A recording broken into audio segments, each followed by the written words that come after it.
place is right here, Straight Glass Gym. I'm here every damn day. Another place where, I mean, Temple Bar is the obvious one. It's a tourist attraction for many people come over. What's your favorite bar in there? I don't know. I tell you, if you were to go to a bar, I'd probably go to the Guinness factory, you know, to learn about that.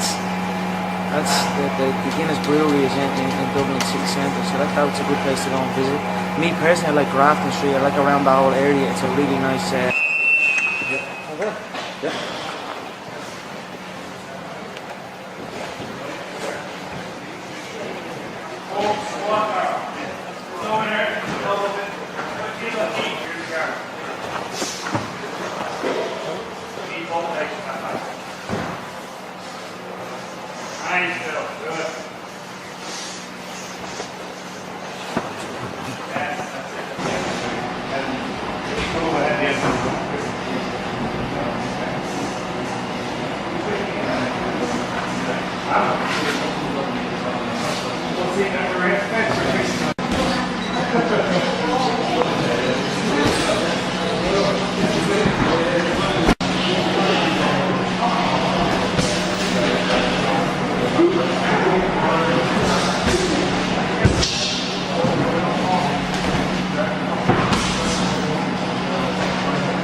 Full police copper outfit.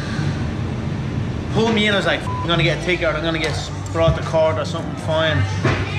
He comes up to the window and looks at me. Have you got a driver's license? I says, yeah. Showed him the driver's license. He looked at the driver's license, looked at me and said, do you mind if I jump in the passenger seat for a selfie? All right then. Jumps in the passenger, takes a selfie. Thanks very much. See you later. Off I went at 200 miles per hour. Like Batman. We're less than 2 weeks away from UFC 189. Jose Aldo is your opponent for that. And I was fascinated by your move in the news conference. I know you guys are always trying to get into the head of your opponent. Back in March, for the news conference to promote the fight, you actually snatched his belt. You hope to do that on July 11th, but you took Well, I his belt. snatched my belt. Well, it was that's simply your taking what was mine. He was on my home turf and he tried to lay claim that he was the king of my city, but you do not lay claim to being the king of my city while the king of the city is around. So the king of the city rose up and snatched what was his, which was the gold belt, and raised it before my crowd, my passionate crowd. It was. You took it back. Exactly, I took it back and raised it for my people. It was a beautiful moment. In that it was a teaser almost for what July 11 will be, where I raise it for real in beautiful Las Vegas City in front of my home crowd. Why are you so confident that you will do that?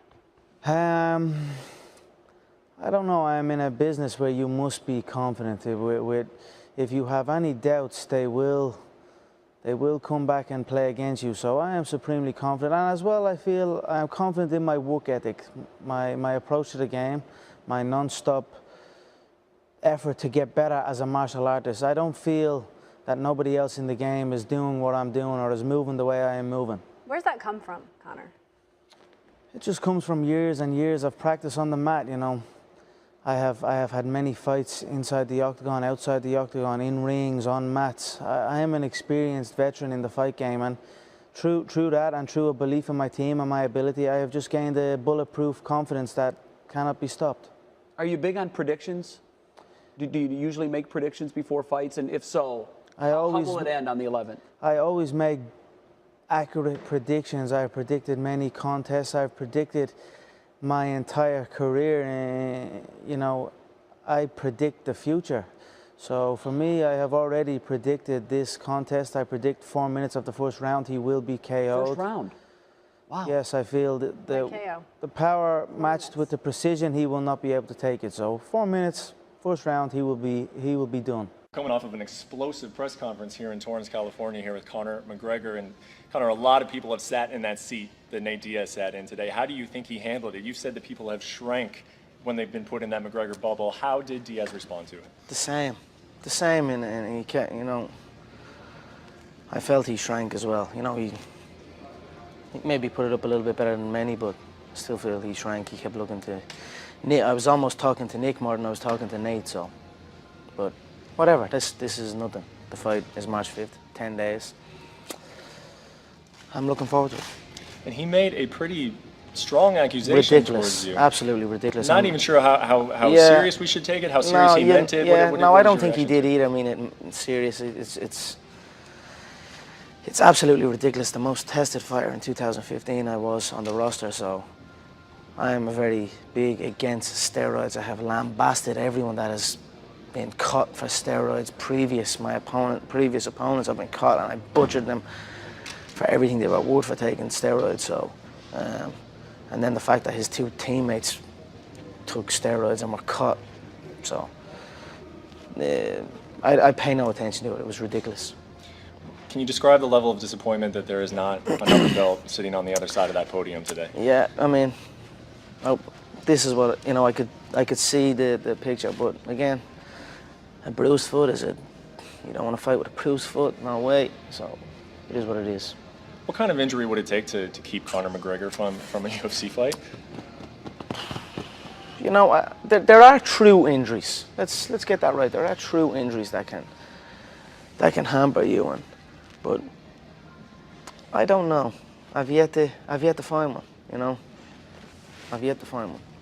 Answer this question. Conor McGregor fights for the 100 and blank belt first. 45, 55, 70. Give an answer to that.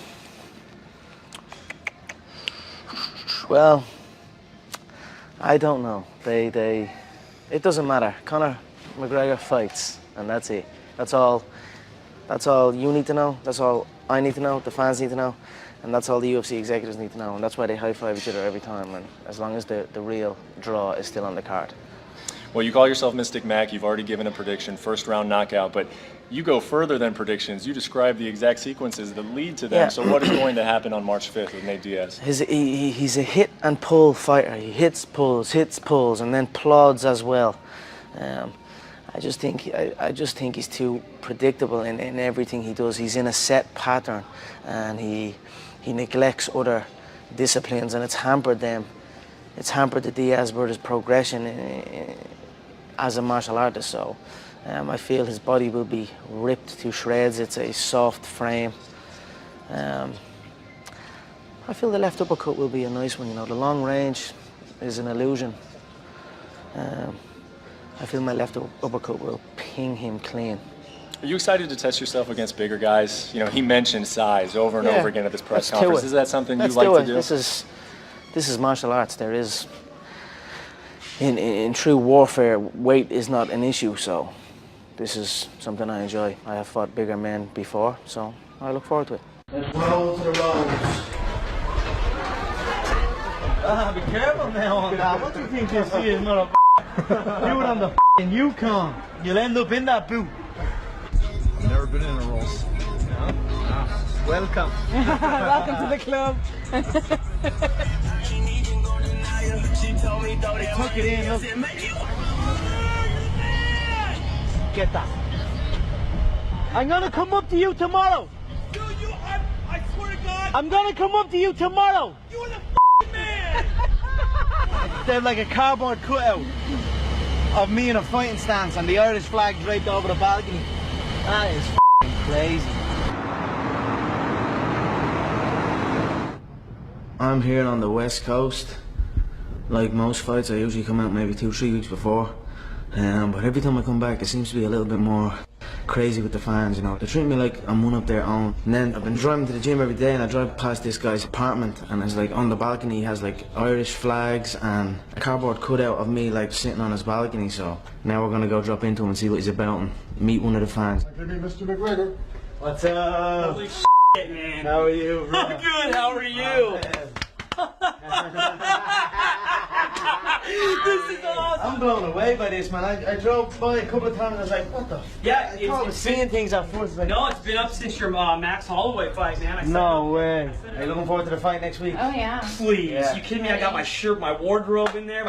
I got your shoes. You see them right through there. What, the Reeboks? Yeah, it says champ on the back. I don't even have them. I didn't even need them ones. They are unbelievable, man. I'm telling you, man. Yeah. Honestly, man, that's unbelievable. I'm going to put on a show for you. Thank you so much. Yeah. Every Saturday before the fight, I put up my cardboard cutout, I put up the flag, I put up the banner. The only thing I can say, and I hope Conor sees this, is that feeling he had with Jose Aldo when he knocked him out and he became the champ, hands down, that's what I felt like tonight. Like, that's how amazing it was. And I really hope he sees that, and